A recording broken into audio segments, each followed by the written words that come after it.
used to be a nation of farmers, but now it's less than 2% of the population in the United States. And so a lot of us don't know what it takes to grow food.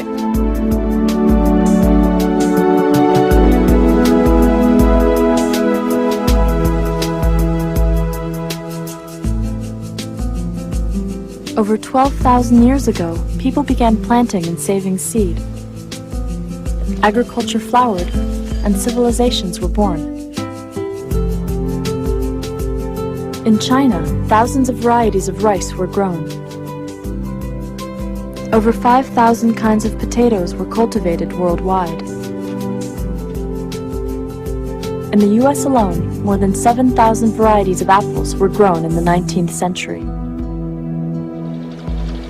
In the 20th century, the face of farming underwent a radical change. The manufacture of nitrogen-based bombs during World War I led to the development of nitrogen-based chemical fertilizers.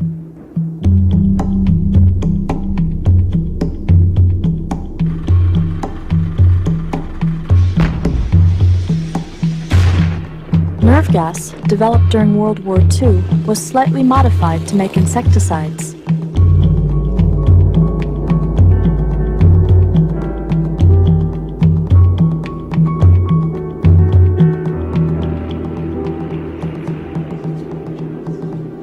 DDT was the hero of its generation.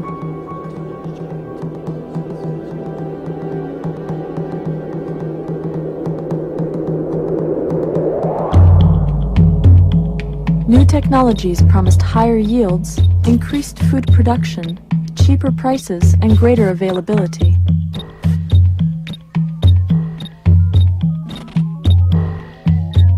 By the mid-20th century, these technologies, along with new developments in plant breeding, led to the Green Revolution. I think the people who first imagined the Green Revolution had good hearts. Lots of people are starving around the planet. That's long been the case in human civilization. Their thinking was if we could just systematize agriculture like we did industry in the 1800s and bring it worldwide, bring one system that works, we can solve the problems that people have long had with agriculture. The next several decades saw a remarkable increase in production. Year after year, huge fields were planted with only one variety of crop. These monocultures created an ecological vacuum that insects and disease could exploit. This uniformity has led to some of the greatest agricultural catastrophes of mankind. In the mid-1800s, very few varieties of potatoes were cultivated in Ireland. When they became diseased, 1 million people died.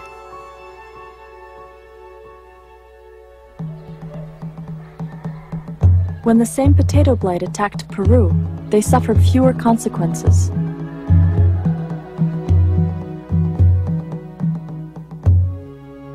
Today, only 4 varieties of potatoes are widely grown. 97% of the varieties of vegetables grown at the beginning of the 20th century are now extinct. Genetic uniformity leads to an increased vulnerability to insects and disease. Farmers found themselves trapped on a pesticide treadmill. The more they sprayed, the more they had to spray. The increased use of fertilizers, pesticides, and herbicides increased costs, polluted water, and created health risks. Then in the 1970s, Monsanto introduced Roundup. Because of its ability to kill most weeds, it became one of the most popular herbicides in history. In the mid-1990s, building on technologies that used gene splicing, the Green Revolution turned into the Gene Revolution.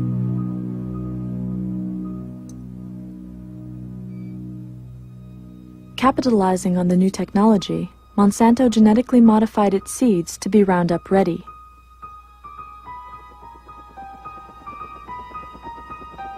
Normally, Roundup kills anything green, but if the plant is Roundup ready, when it is sprayed, it doesn't die. Now the company that sells you the herbicide also sells you the seed.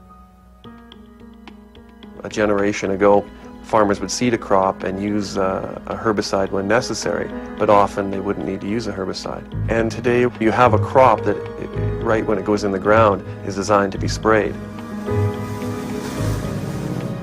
With Monsanto's Bt corn, the corn itself is registered as an insecticide.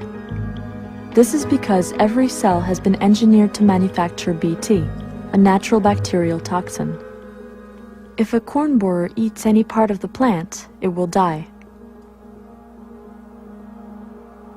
And now that we have genetic engineering, we're not just putting chemicals in this food, we're actually industrializing the food at the genetic cellular level.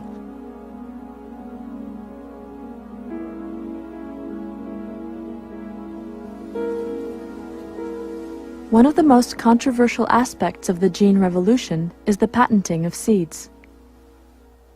There was a very good reason why for virtually 200 years the Patent Office and Congress did not allow for the patenting of life.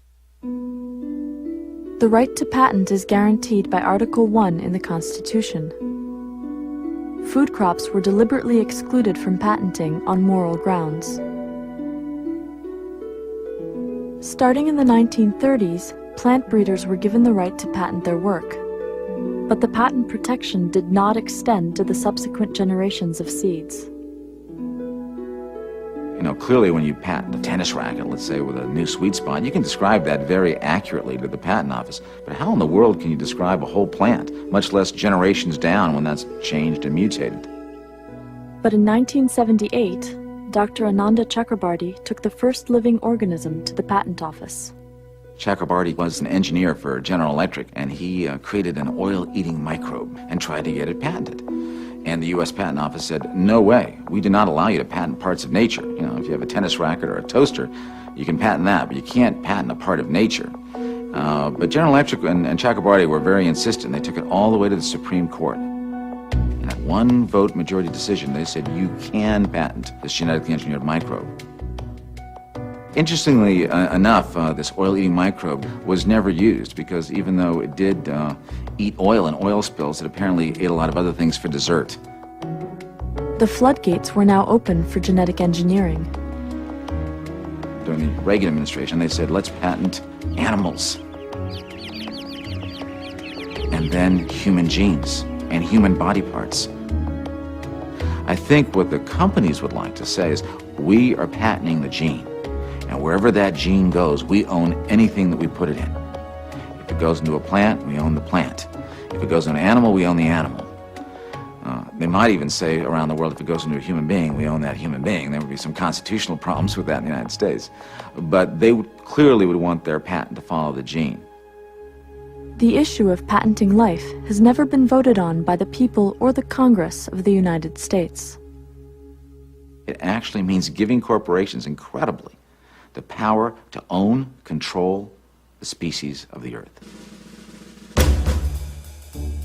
While corporations were patenting everything under the sun, they were also busy in another area.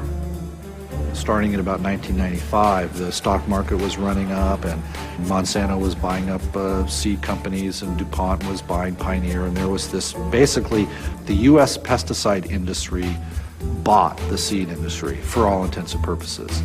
Monsanto spends $8 billion buying up seed companies. By the 1990s, corporations begin patenting not only GMO seeds, but seeds that haven't been genetically engineered. The only requirement is that they have not been patented before. It's one of the wonderful things about what our government has done for the years with seeds is trying to save seeds so that we can preserve biodiversity. What companies have done is gone into those seed banks, find the seeds that aren't patented, and patent them. And as long as they're the first person at the patent office, they get the patent. It is estimated that Monsanto owns 11,000 patents. Why would corporations do this? Because then they can take the one seed they want to use to replace all these seeds, and it will own the marketplace.